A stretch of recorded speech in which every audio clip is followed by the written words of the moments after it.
আমরা জীবনে শুধু কঠিন পরিশ্রম করে ইনকাম করে থাকি, কিন্তু শুধু ইনকাম করলেই বাস্তবে আপনি জীবনে কিছু করতে পারবেন না। ইনকামের পাশাপাশি আপনি যদি বুদ্ধি না থাকে, তাহলে আপনি যে আয়ের থেকে ব্যয়টা বেশি করে ফেলেন, তাহলে তো জীবনে কোনো কিছু গুছাইতে পারবেন না। এই জন্য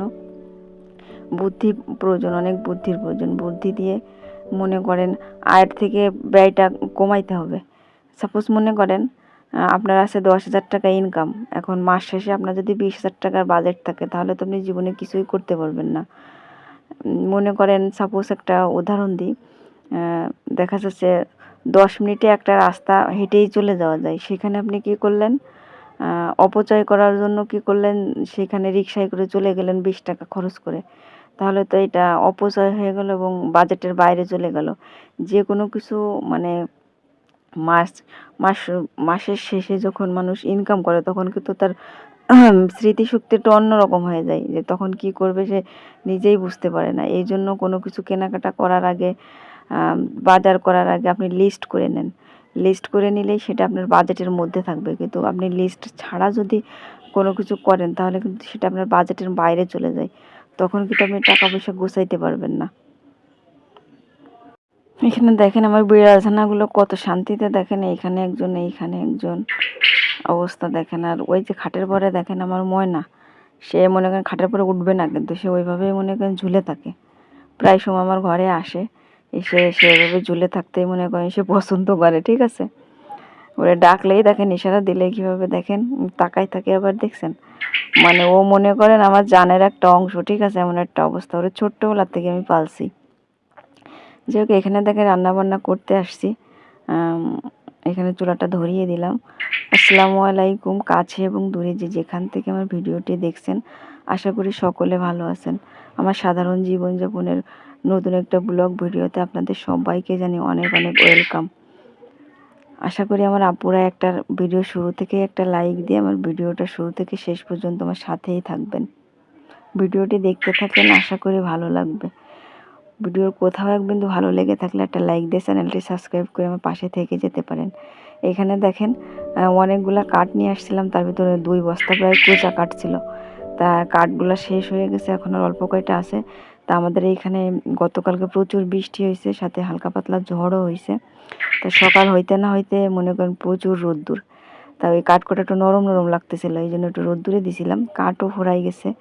এখন গ্যাসেরও যে পরিমাণের দাম, আমি বেশিরভাগ কাঠ দিয়েই রান্না করি। আর গ্যাসে আর কি টুকিটাকি রান্না করি। আসলে গ্যাসের রান্নার থেকে কাঠ দিয়ে রান্না করলে যেন সব কিছুতে, সব সবজিতেই আর কি স্বাদটা জানি আমার কাছে বেশিই লাগে।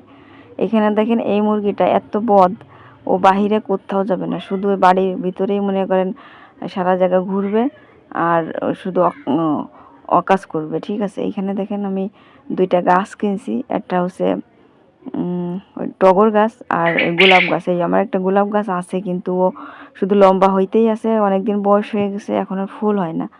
এই জন্য একটা গোলাপ গাছ কিনলাম, সাদা আর লাল আর কি একসাথেই আর কি মিক্সার ফুটবে আর কি। তা ওই এখন এই উপরের এই গাছটা কেটে দিব, দিয়ে ওই টপে আর কি ওই গোলাপটা লাগাবো। আর টগর গাছটার জন্য আর একটা টপের ব্যবস্থা করতে হবে। দেখি, আমাদের বাসায় তো বেশি জায়গা নাই, এই জন্য আসলে গাছপালা লাগাইতে পারি না। আসলে জায়গা থাকলে অনেক গাছই লাগাইতাম। যে সবার স্বপ্ন তো আসলে পূরণ হয় না। ইনশাল্লাহ একসময় যখন নিজের বাড়িঘর হবে, ছোট্ট একটা বাড়ি করতে পারবো ইনশাল্লাহ, তখন সব কিছু লাগাবো। আল্লাহ অবশ্যই মুখ তুলে যেদিন তাকাবে সেদিন সবই হবে। এখানে দেখেন রান্না করতে আসলাম। এখানে এই আজ হচ্ছে একটু মুরগির মাংস রান্না করব, আর এইখানে মাছ ভেজে নিচ্ছি, আর একটা ভাজি করব আর কি। এখন মাছটা ভেজে আর কি ভাজিটা বসিয়ে দিব, তারপর হচ্ছে মাংসটা রান্না করে নিব।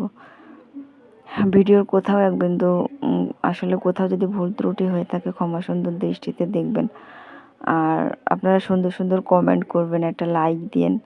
আসলে আপনারা একটা লাইক, আপনাদের কাছে আসলে বেশি কিছু তো চাই না, একটা লাইক একটা কমেন্ট সুন্দর, এটাই তো।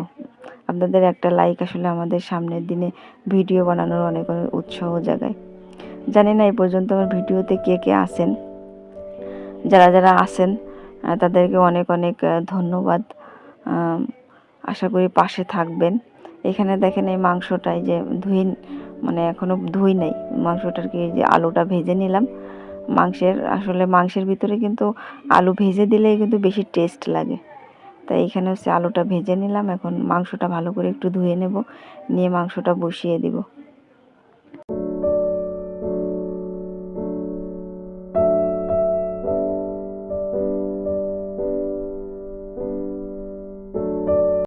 কঠিন সত্যি কথা কি জানেন, জীবনে সফল হইতে গেলে 3টে জিনিসের খুব প্রয়োজন।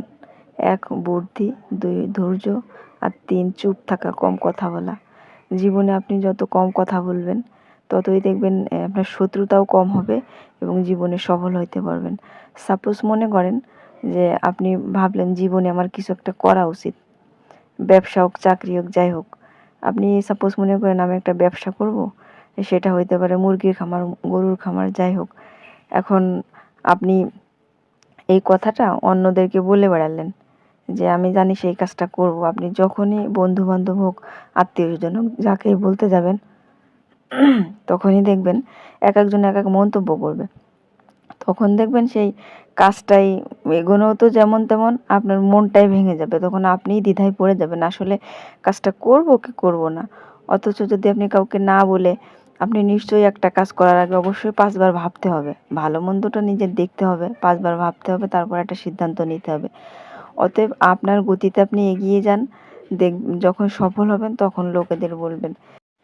যাই হোক, আসলে অনেক বক বক করে ফেললাম, ক্ষমা সুন্দর দৃষ্টিতে দেখবেন। আর যদি আমার ভিডিওর কোথাও কোনো অংশ এক বিন্দু ভালো লেগে থাকে, একটা লাইক দিয়ে চ্যানেলটি সাবস্ক্রাইব করে আমার পাশে থেকে যেতে পারেন। সকলে ভালো থাকবেন, সুস্থ থাকবেন, সবার জন্য দোয়া রইল। আপনারাও আমার জন্য দোয়া করবেন যেন সামনের দিকে এগিয়ে যেতে পারি এবং সততার সহিত জীবন প্রতিষ্ঠিত করতে পারি। আল্লাহ সেই তৌফিক দান করুক। আসসালামু আলাইকুম।